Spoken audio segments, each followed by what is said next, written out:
네, 여보세요? 예, 사장님. 네, 안녕하세요. 예, 문의 하나 드리려고요. 네. 그 현관문을 교체하고 싶은데 보호라까지 혹시 가세요? 도어락을 사서 걸어보려고 했는데 문제가 네. 그 현관하고 문틀하고 뭔가 아구가 안 맞아가지고 옛날 거 오래된 거라 뭔가 이제 해체를 많이 하다 보니까 저게 많이 망가져가지고 네. 도어락을 새로 사놓은 게 있긴 하거든요. 아, 그러니까 일단 현관문을 하는 거겠죠. 음.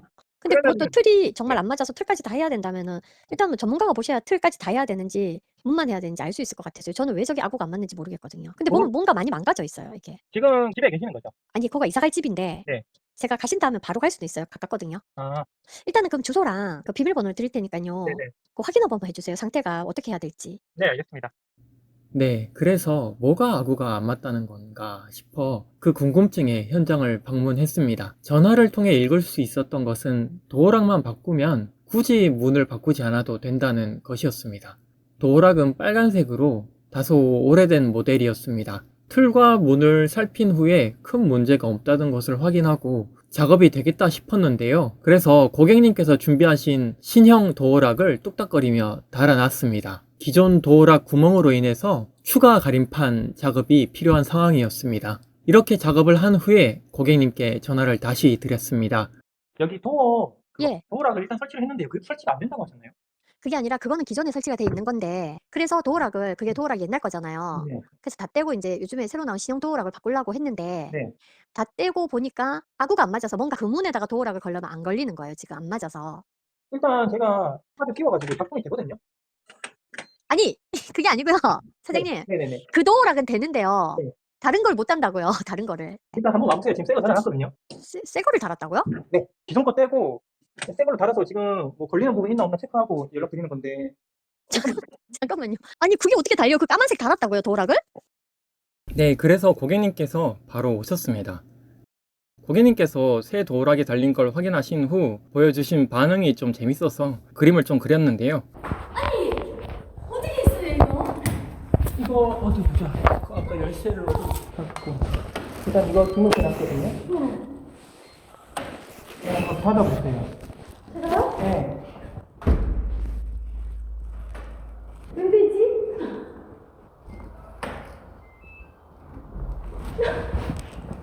미치겠네. 왜 되지? 이거 4시간 됐는데 안 됐거든요? 그럼 이거 갈 필요가 없는 거예요, 문? 직접 하셨어요? 아니요, 나는 하실 수 없는 남자가 하다가 못하는 이게 될까지. 이게 안 되다니. 저는 그 생각이었어요. 이게 된다고요? 아니, 선생님 왜 이랬어요? 문을 갈고 돈을 받죠? 아니, 원하시는 걸로 해드릴게요. 차라리 문을 갈고 돈을 받지. 그러고 이러면 나 같으면 이제 그냥 너무 미안해서 그렇지. 그리고 이렇게 해놓으면 제가 어떻게 해야 돼요? 어떻게 하실 거예요? 바꾸실 거면 바꾸시고, 이대로 쓰실 이게 거면, 되면 저는 안 바꾸죠. 그거 안 바꾸시는 게 낫죠. 괜히 돈 쓰시는 거니까. 이 마무리를 어떻게 하지? 구멍을? 구멍을 몇 가려야겠나? 자, 나 이게 안 돼서 선생님한테 문을 바꿔달라 했거든? 이게 안 된다고? 근데 이걸 되게 해놨네? 어떡하면 좋지? 문은 안 바꿔도 될 것 같고요. 네, 그러세요. 네. 나는 후하게. 아니요, 후하게 치는 건 제가 값을 부르는 건데. 이러는 거 있을 때가 많으니까 아이고. 진짜 감사합니다.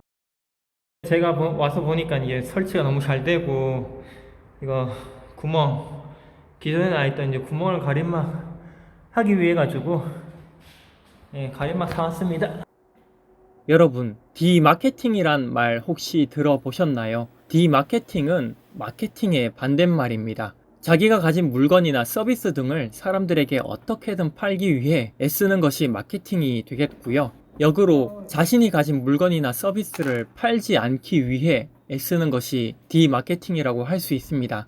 저도 작년까지만 해도 모르고 있다가 책을 통해서 알게 된 내용입니다. 가장 단적인 예로는 망가진 폐사진을 담배에 프린트하여 담배 구매욕을 줄이는 것이 있겠고, 기술을 파는 제 입장에서는 제 기술을 팔지 않는 것, 또 일의 규모를 줄여서 작업하는 것, 이 또한 디마케팅이 되겠습니다. 일을 다니면 다양한 경우를 만납니다. 그런 다양함 속에서 업계의 생태를 보게 되는데요. 진심으로 고객의 입장에 서서 장인의 솜씨를 발휘하는 분이 계시지만 아쉽게도 이런 경우는 좀 적더라고요.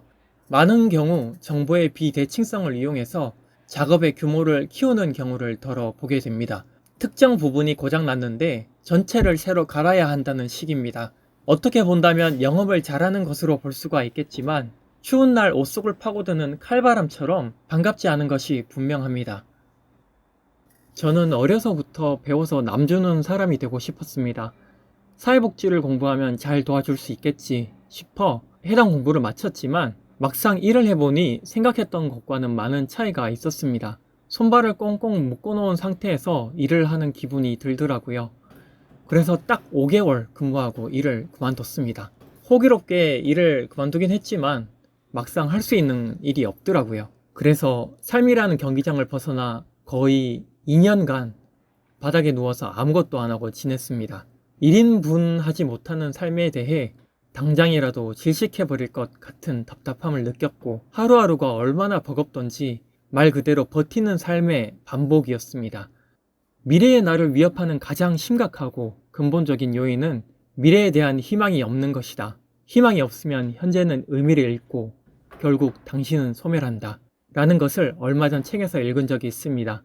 힘없이 누워있던 그때 당시 제가 그리던 앞날이라곤 듬성듬성 정리되지 않은 수염에 잘 씻지도 않아 냄새를 풍기는 늙은 아저씨, 생기 없는 퀭한 눈으로 존재의 소멸을 연속하는 모습이었습니다. 그렇게 무기력했던 제가 이불 속을 벗어나 움직인 지 이제 거의 4년이 됐습니다. 이불을 탈출하여 꿈틀거리는 모습을 유튜브 영상으로 모두 기록해 놨었는데요. 30대 무기력 백수 이불 탈출, 이 영상이 처음 시작이었습니다.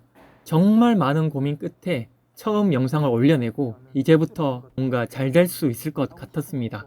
근데 현실은 참 녹록치 않았습니다. 시도는 덜어 있었는데 마땅한 결과가 없었고 4년간 허우적거리기를 반복했었습니다. 그래도 실패 속에서 배움이 있었고 나름의 발전이 있었기에 지금 이렇게 활동하고 있습니다.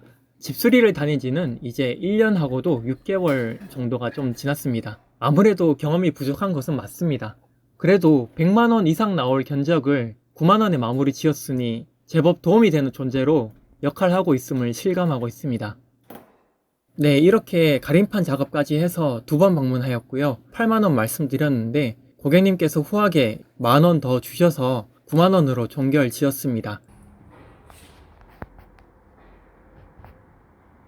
다 끝났습니다. 잘 됐지 뭐.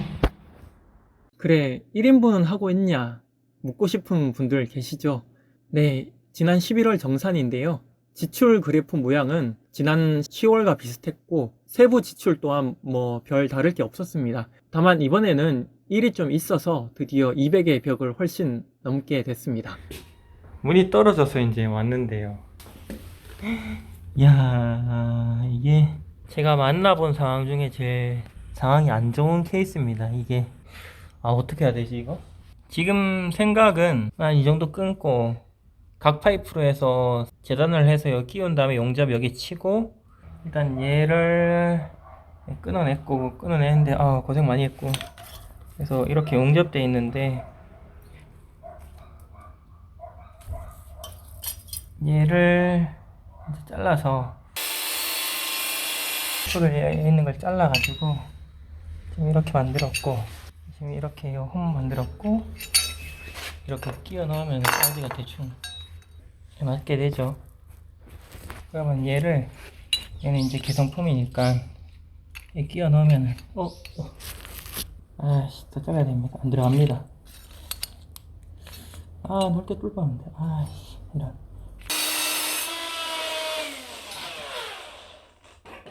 참 보자. 언제 들어가네. 네, 이렇게 됐고요. 여기 미리 이거 문 여기 표시를 해놨어요. 여기 옆에. 그래가지고 이게 조금이라도 이제 오차가 생기면 또 문이 안 닫히고 이러기 때문에 끼웠을 때 이렇게 표시를 했습니다. 지금 여기에서 이제 용접해주면 됩니다.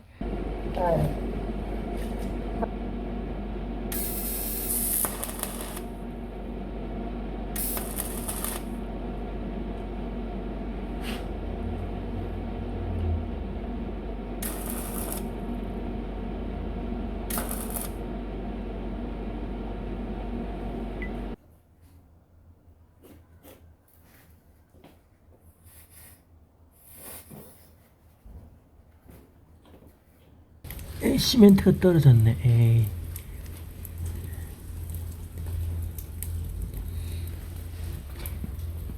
이래가지고 이제 예, 문이 잘 달렸습니다. 추가로 이제 등을 좀 교환하러 왔고요. 이번 문작업도 전체를 다 갈아야 합니다 라고 말씀드려도 고객 입장에선 충분히 수긍이 되는 상황이었습니다. 실제로 고객님께서 그렇게 말씀을 하셨고요. 다행히 수리 방향을 세울 수 있었기에 작업을 잘 마칠 수 있었습니다. 때마다 겨울이 되면 보일러 수리 과잉 논란에 대해 보도가 됩니다. 아까 말씀드렸던 정보의 비대칭성을 이용한 과한 영업이 논란이 되는 것인데요. 이런 상황이 예로부터 계속되다 보니 업장 간판이나 명함에서 정직, 성실이란 말을 자주 볼 수 있었던 것이지 싶습니다. 정말로 정직한 것인지 그리고 성실한 것인지는 그 단어 자체가 가진 무게에 비해서 저는 개인적으로 너무 좀 가볍게 다가오더라고요. 단어 하나 넣는다고 정직의 모양새가 소비자들에게 닿을 수 있을까 하는 의문이 좀 많이 듭니다. 사람의 삶의 흔적이나 자세 그리고 마음가짐은 사람의 얼굴에 드러난다라는 생각을 가지고 있습니다. 사람은 영적인 존재이기에 단번에 느낄 수 있다고 생각을 하는 것인데요. 이런 생각을 갖고 있지만 고객님의 집을 찾아가 띵동 하고 처음 인사를 드리면서도 제 얼굴은 여전히 굳어 있음을 느낍니다. 그런 제 모습이 고객분들에게 그렇게 좋지는 않을 텐데 하는 생각이 들면서도 굳이 개선을 하고 있지는 않습니다. 순간을 넘기더라도 결국 드러나게 마련이란 생각에서입니다. 나이 40이 되면 자기 얼굴에 책임을 져야 한다던 링컨 대통령의 말씀이 이따금씩 울리는 요즘입니다. 영상 시청 감사합니다. 김꼬프였습니다.